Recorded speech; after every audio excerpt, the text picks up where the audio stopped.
Good evening and welcome to City News. No apology from the Ford government to families who lost loved ones in long-term care to COVID. Instead, there was a shifting of blame.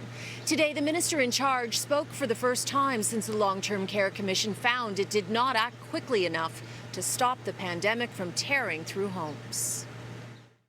As COVID hit, by the end of the week, it could be a war zone. It was actually decades of neglect, a system starved of resources for years, compounded by a government that was slow to react to the COVID crisis.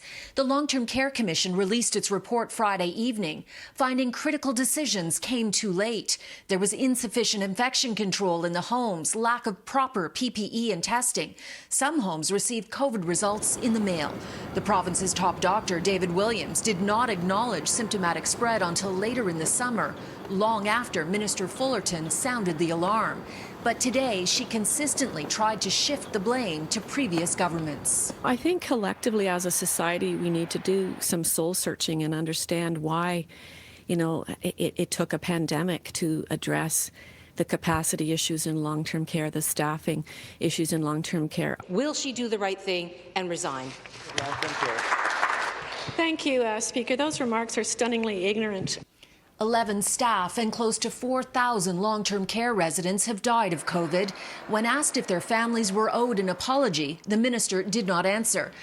Nor did she answer when she found out residents were dying of neglect due to staff shortages. The Canadian Armed Forces found 26 vulnerable seniors died of dehydration, not COVID, before they were called in. The minister only took questions from 3 journalists before going into question period. We have people on the line who would like to ask more questions. I'm wondering why you're running out. The Deputy Premier was then asked if an apology was owed. The question probably should be addressed to Minister Fullerton as the Minister for Long-Term Care. Families are still grieving and unforgiving for him because he had such a fear of dying. Today is the 1-year anniversary since June Morrison's 95-year-old father lost his battle with COVID at Orchard Villa, where 78 residents died. He was, blood, sweat and tears investing in Canada. Fortunately, our government has looked at them as trash.